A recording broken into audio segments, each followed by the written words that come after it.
Welcome to the Holding All the Cards podcast. Today I got myself and Badmojojojo. We're going to be discussing a little bit about how your turn should be looking like in Star Wars. Explain why we need to talk about this or what the inspiration was. The inspiration. Well, I mean, it was a discussion we had for like too long and we can't quite pin it down.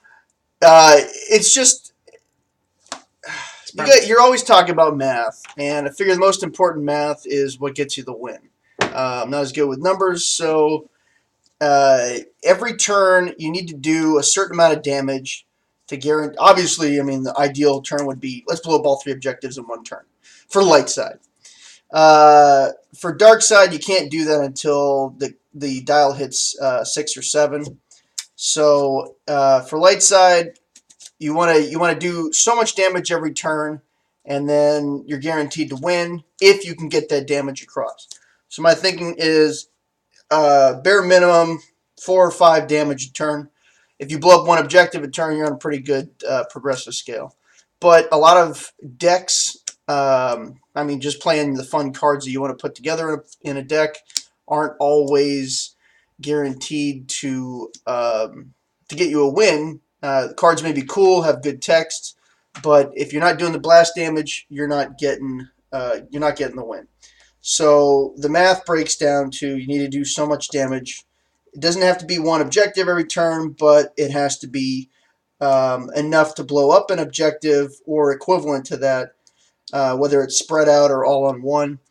And that's for light side. If you can't do that every turn, then your alternative needs to be you have to take the force to slow down the dark side so you can get your objective damage done over a longer period of time while the Death Star clicks. For the dark side, obviously, usually Sith wants to hold out and try to get to 12 faster. You speeding up the process, blowing up an objective, but if you're just going to sit there and hold the force, you got to make sure the light side doesn't get there 4 or 5 damage every turn. Yeah. All right. Here, get your light side deck. So in this discussion, the main reason we're talking about it is like a lot of decks that don't use May the Force be with you. Why do they fail? And they're not taking into consideration what you just talked about, like how much damage do you have to do? Like that's why I think a lot of like rebel character decks they're boom or bust, and it's like, what are your turns looking like, or like well, what's the plan here? So I'll start off talking about one of my light side decks that I've talked about before, so people should be at least somewhat familiar if they watch this show. And this is the well-paid fighters right here. And one of the things I brought up with the well-paid fighters is like the goal of the deck is to win by turn 3. Like if you even hit turn 4, you're already playing with house money. Like you need to win by turn 3. So I talked about like there's certain hands that they look like better hands than they are. So for example, a starting opening where you go resource into Akbar into B-Wing, that looks like a good hand, but it's actually a terrible hand because you have no chance to blow up an objective turn 1 with that. On the other hand, if you have something like, let's say you have defensive Yavin 4 out, and you're able to go Falcon into X-Wing into any pilot, like let's say Tycho, now you can pop an objective. Or if you have like the right combination of cards, like if you have, say, one well paid, and you can go into like an X-Wing, an X-Wing, a Y-Wing, and like a pilot, that's a reasonable opening hand. But like you don't want this crap. You need the good stuff. You need if you look at your hand and you can't blow up an objective. It's got to go. Yeah. On the other hand, though, like take your Jedi deck. What's the most common opening that you have with Jedi? May the Force be with you. Being out there, you're probably going to drop a Yoda, either through the Yoda, you seek Yoda, or just playing Yoda by itself. And then a free nudge and what's it called? A hired hands. So, because there's so many of these guys, Like Um, Yoda plus Chud plus resource. yeah. So this is a typical opening, and that's pretty strong, but even still, how much damage are you getting across? 3 maximum, because unless you're attacking 2 different objectives, then it's going to be 4. That's more ideal, but I guess it depends on what you're going up against.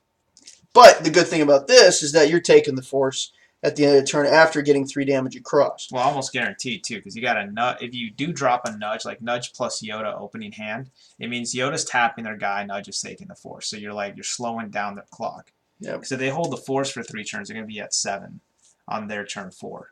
You know. And I mean, it's like that's where it ultimately comes down to. Like a lot of decks, they just don't have ways to steal the force reliably. And if you can't steal the force reliably, like this deck, you better be fast. And your first hand matters a lot. Like you got to be really aggressive with some decks. Other decks, like I mean, this deck right here, you don't have to be as aggressive. Like having Yoda turn 1's nice, but if you have like a Luke, or if you can play a Falcon or a Freeholder, then you're probably fine there too. Ideally, a great turn 1 would be Falcon, drop a Luke after you pull Falcon back, and then if you have May the Force be with you out there, guess what's coming in at the end of the turn. So you're prepping up for the next turn. Forgot about Wolfman. Yeah, and I mean we played a game today where I rolled out a different variation of a Jedi deck, and you played a Sith Scum deck, and it's like it ultimately came to this point where the dial hit 7, and you just couldn't blow up objectives as dark side. Whereas like if you're playing against this deck's almost always holding an open board, whereas this deck can defend. And that's part of why Might the Force with you is so strong. It allows you to attack, defend, and hold the force at the same time to give you extra turns. It's your ultimate toolbox. Yeah. And I mean, this isn't just a light side conversation, this is a dark side conversation too. So on light side, you need to decide whether you're going to be fast or whether you're going to be slow. And I mean, or basically, are you putting a time limit on how long it takes you to win the game, or are you giving yourself opportunities to continue playing forward? Because ultimately you have to do 15 damage, and if on average you only get, say, 3 or 4 turns, that means you need to be pumping out 4 to 5 damage every turn, or your deck's just going to be failing a lot. But I don't think enough people think about that kind of stuff. Like how much do I need every single turn? What does my turn 1 look like? What does my turn 2 look like? What does my turn 3 look like? So yeah, we'll transition here. Yeah, I would say that if you're going to be playing dark side slow, then you're going to need tactics up the wazoo. Yeah, so I'll talk about this deck first. This is a slow dark side deck. So you got your basic navy here. In this deck, I decided to go 1 repair refurbish, 1 entrenched defense, and 2 moon blockades. And the reason I ultimately went with 2 moon blockades is I ran into this problem with the deck, which again goes to how do you win the game. So, your turn 1s are pretty basic, right? You're either going to play Tarkin or Chimera out of the gate, typically with the fleet staging area, because that's just how the universe operates. So you're going to go one of these 2 turn 1. You'll probably go the other one turn 2. Turn 3, you're probably playing either Yularen if you've taken too much damage, or defense platform if you want to build up your base. And then you round out the edges with stuff like your mouse droids, your gunships, etc., etc. But here's the problem, which is that you're just sitting there. And one of the problems with Navy is Navy doesn't have anyone above 3 pips. So if light side commits Yoda plus a nudge, that's 7 pips, which means even in your best case where you go Tarkin, Chimera, gunship, like if they have 1 Gamma run or they commit a 3rd guy, you're just hosed. Like you're never taking the force back, which means you need to wait for the dial to tick up to 12. And because the deck doesn't have much in the way of offense, you're really going to need to make the offense you have do count, particularly because you're always playing from defense. So I personally feel like throwing in the Executor gives you a way to just give that last little bit of burst damage to try to close out the game. Like when you've gotten like an enforced loyalty shot or 2, you play this dude and just bomb their objectives. but that's how this deck operates. Like this deck's incredibly slow, and I don't think you can't piss away the offense here because you're just sitting there, like just all game, and the game can very well leak into like 8, 9 turns of play, in which case offense becomes paramount for this deck. But also the benefit of it is, when you play defensive decks, you never have to overextend yourself. You never have to be afraid of like, oh, if I attack and lose edge cards, because you're never attacking. Now this deck's still defensive but more offensive. Like, take it from here.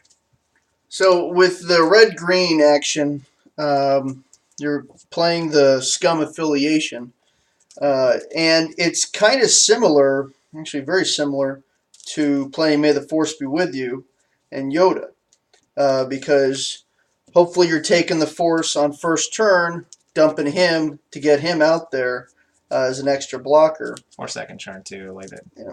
So ideally, a great first turn would be if you've got a double objective, get Scissors out there, devote. That's 3 pips. You're putting him into play for free. That gives you a defender that's solid, and then someone that'll help give you an edge. They're essentially the Wolfmen in reverse with 2 blast instead of a starburst, or sorry, 2 gun icons. 2 guns, yeah. This is so slow that you need the tactics out there. Pretty much everybody's either double focus token guy designed to try to lock stuff down, but you need a secondary defender out there for whatever reason. And in this case, everything's so expensive, you're probably going to only be playing 1 main every turn or dropping a bunch of 2 or 1-drop weenies. And in that type of situation, you're going to sack. If you don't play a big character on a turn when you pull one, you put a bunch of little guys out there as defenders. You're basically sacrificing a turn to prepare for the next turn. Like I've seen a game where I literally played a debt collector, a lackey, an advisor, and an energy spider. And that's all you're doing is setting up for the next turn with 2 extra resources to prepare for a Palpatine to show up and play. And in this case, you can't really defend. I mean, without the tactics, because this guy's being used for resource, then you're just doomed as far as I remember, to soak in that up game, some damage. The lackey died to a nudge in that one. I mean, I know people on the forums. Eat a battle. People like him. He's garbage, man. He's 2 health. He's really there for Bane's resource and his objective. Yeah, he clogs up that pod. Now, by the way, if these decks seem familiar, this deck here is a modification of the deck that Letix used to win Gen Con. I mean, there's a couple differences, right? So Imperial Bureaucracy's in the deck, and then Mara's in the deck as well. And I think Council replaces the Ice Trompers. Mara replaces Ceres, and then Bureaucracy. I forget who got swapped out in that one. Well, I put him in there because of Sate and the ability to keep winning edge battles. Seemed really important, and it has helped me win 1 game, but so far this deck has not been as successful as I would have liked to have seen. Well, I mean, you won the tournament. Well, we should mention that we went to a tournament 2 nights ago, and this guy won with that deck and the light side deck we showed earlier. And then I lost and I tore apart both my decks. So there you go. Well, yeah, but the dark side isn't what got me the wins. It was the light side. So the deck, the weakness of the deck is that it's designed specifically to stall. Without a Vader out there, or some way to get Palpatine to attack and blow up an objective, you're just sitting there waiting and hoping that you've got enough focus tokens to lock the board down. If someone doesn't care about the Force, that is such a useless pod that it's just taking up space. Well, yeah, at that point, your echoes become way more important than they probably should be. Yeah. Now, one thing that should be noted in the differences between these types of decks. This deck can hold the Force, this one can't. So, while they're both really slow decks and don't have a whole lot in the way of offense, the difference is the Sith Scum deck, if you have Vader and you have Palpatine committed, you can put yourself in a position where you're getting 2 dial ticks at a time. So you can lower the amount of turns that it takes to win a game to maybe 6 or 7 turns, which is pretty huge, particularly if light side just keeps coming at you. This deck right here, you can't do that, right? Like you can't just sit on the Force all day and then just kind of block off attacks as they come. This deck needs the offense. Like this deck needs some sort of way. Like if you don't hit Enforced Loyalty out of the gate, or you can't protect it early enough to get that damage coming, that's where things like the Executor become vital, and that's where things like Thunder Flare, I don't like the unit, but you kind of need it because you need some way to just get some sort of offense out there, and Yularen needs to hit. Like you need to have the ability to trigger his abilities to do work. Well, this is one of the typical philosophies that Kiramode and I disagree on since we started playing games together years ago. Is I focus on defense, he focuses on offense, and the way I see it, if you're playing light side and you have not designed your deck around taking the Force, you should literally just ignore the Force. You should be all offense. Well, we agree on that. Okay. I think where we disagree is how much offense does Darkseid need. Yeah, and what I'm noticing is the game is 2 blast is almost becoming more important than a tactics icon. Was it like 6 months to a year ago? The game was all about your tactics. How many tactics icons can you just toss out there, clogging up the board, slowing the game down? Now, if you want to speed it up, you have to have 2 blast on almost half your characters. Otherwise, you're not going to be able to blow up objectives because you're not going to get that many attacks across. If you get 1 strike because you won the edge battle, then you're only going to get 2, maybe 3 damage across. But someone's going to have some tactics icons, focus tokens, clogging up the rest of your attackers if you do more than 1.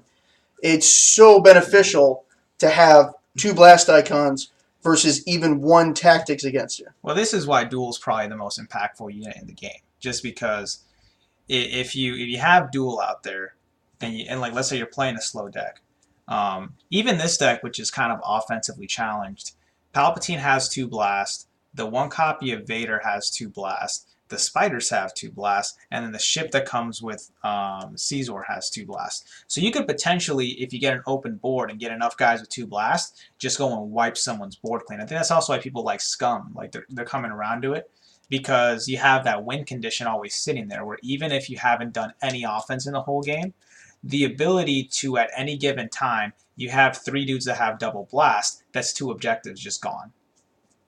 Yeah, if you've got Vader and Palpatine out there, you can go and blow something up, and then Duel can take a token off of Vader, and then at the end of the turn, Palpatine can take a token off of Vader. So Vader's going to strike twice and be ready for defense on the next turn. But, I mean, there's only 1 Vader and 1 Duel in here, so the chances of all 3 of these guys hitting the table in the same game, pretty rare. Well, but I mean, a spider helps you out with that, right? Like you get 1 spider in there, and you can start barrel rolling with Vader. But I mean, like I remember you were talking about you wanted to add a Vader into the deck, right? But that's going to cost you either your council or it's going to cost you your Sate, which means that your edge capabilities on like a per turn basis are going to get a little bit weaker because your objective flops get a little weaker as well. Council's so good. Yeah, I mean, people they seem to forget how broken it is to just get 1 card every single turn, like a 1 card edge advantage, especially if you're looking to play defensively. I noticed the game does not seem to have a lot of draw mechanics built in, like other games like Magic are designed around getting as much card draw as possible. This game either doesn't focus on that because it imbalances the edge battle, or you're essentially drawing 6 cards from an empty hand every turn. Yeah. Or at least what should be an empty hand. Yeah. Right? You shouldn't be holding on to like 3 cards going into your next turn. It's bad playing habits. That's another conversation. All right, so let's talk about something, because this is a deck that you haven't seen, and we're going to talk about how can this deck win. No deck.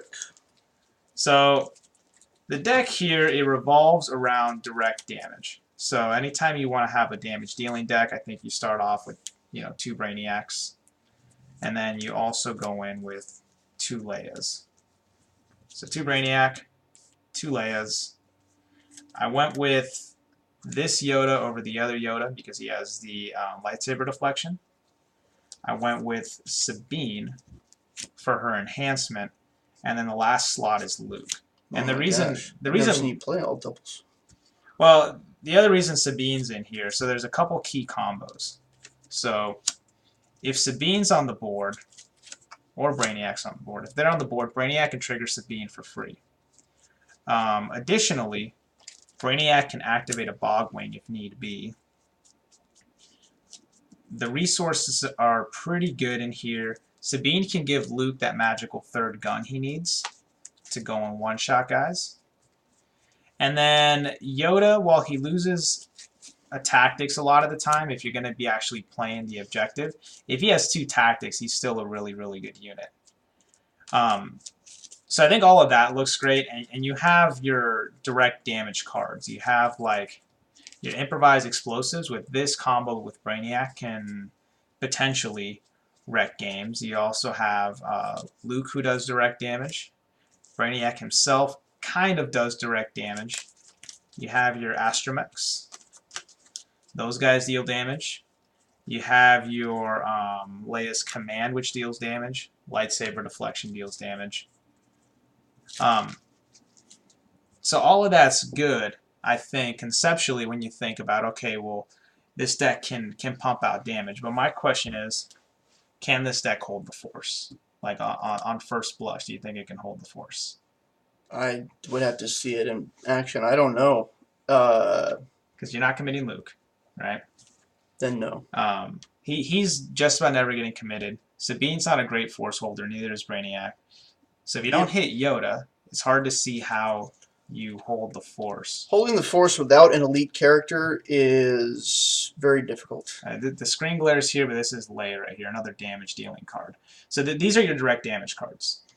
Just to recap. Improvised Explosive says during an engagement, like you just enhance it to an objective you're about to attack, you sacrifice it and target up to 2 units that are opposing and deal 1 damage to them. So Brainiac can make that 2 damage to 2 different guys.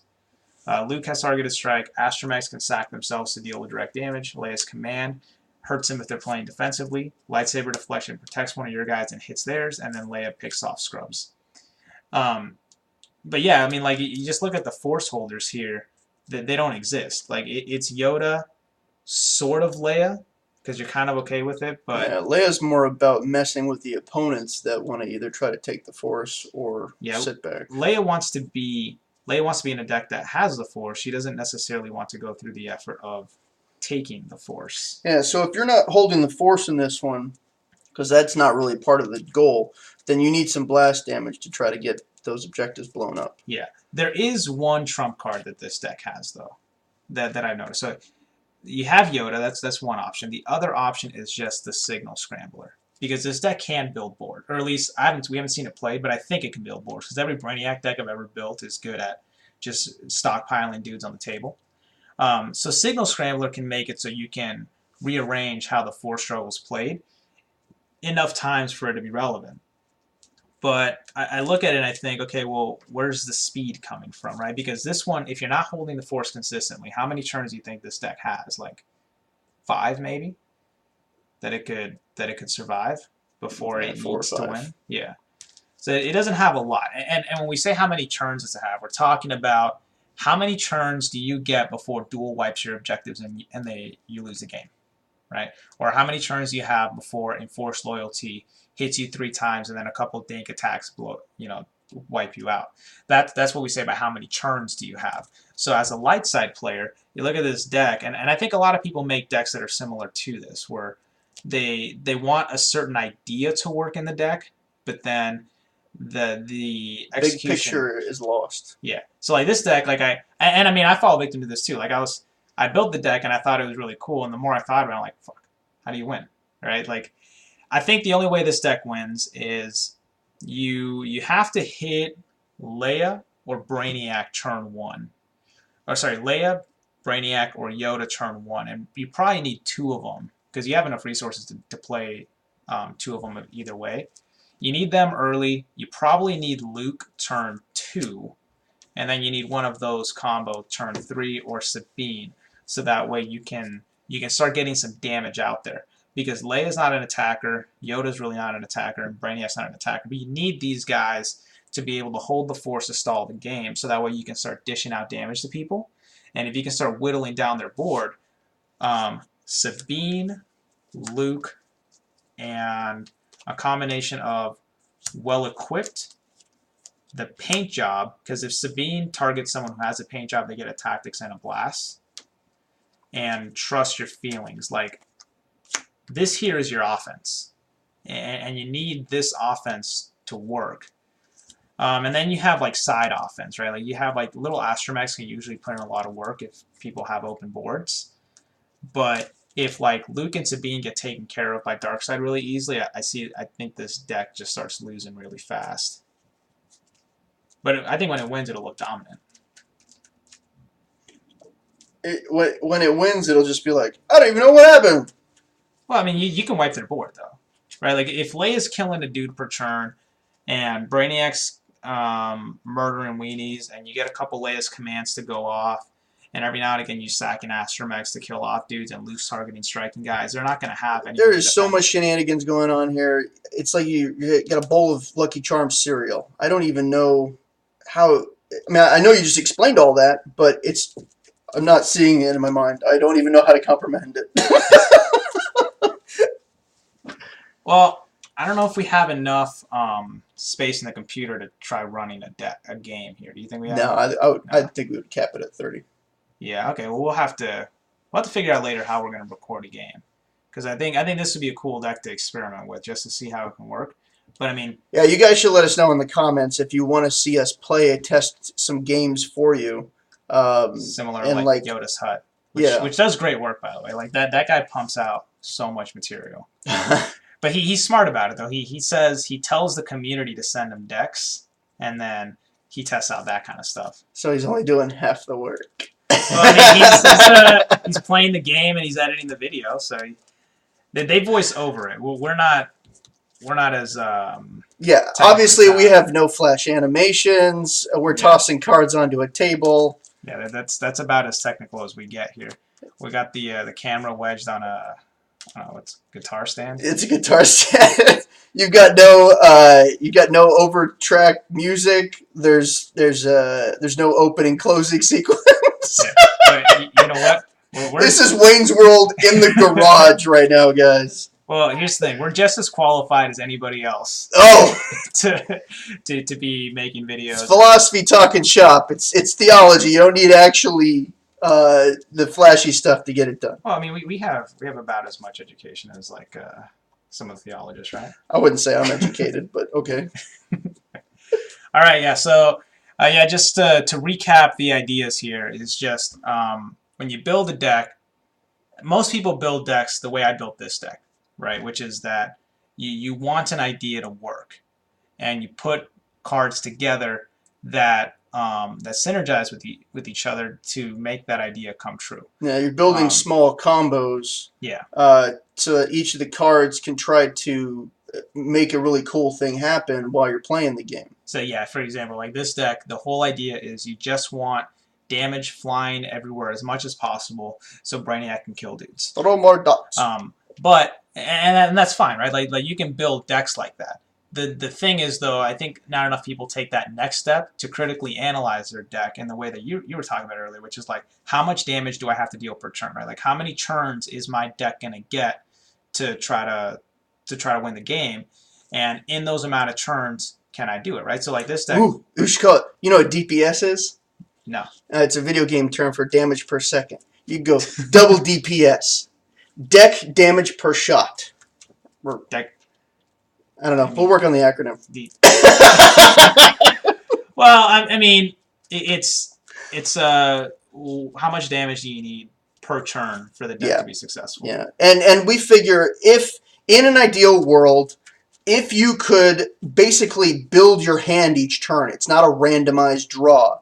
If you can pull the ideal cards every turn, what's your maximum damage if dark side doesn't interfere with you and or you win your edge battles. But on the other side, if you're dark side, the ideal thing for you to be, if you have an opponent that's just trying to attack you, they're not playing any defense, you're letting them through, how fast or how much can you stall, because you can't win on turn 1, how much can you stall to get to 6 or 7 and then blow up 3 objectives all in one shot? or if you can't blow up 3 objectives, then how many turns you need, right? Like how much stalling do you At that have point, to do? you need to make every turn be about stall. If you're not blowing up 3 objectives at some point in the game, then you need to stall hard. Which, in all fairness, most dark side decks blow up at least 3 objectives. Stall hard sounds like a bad Die Hard sequel.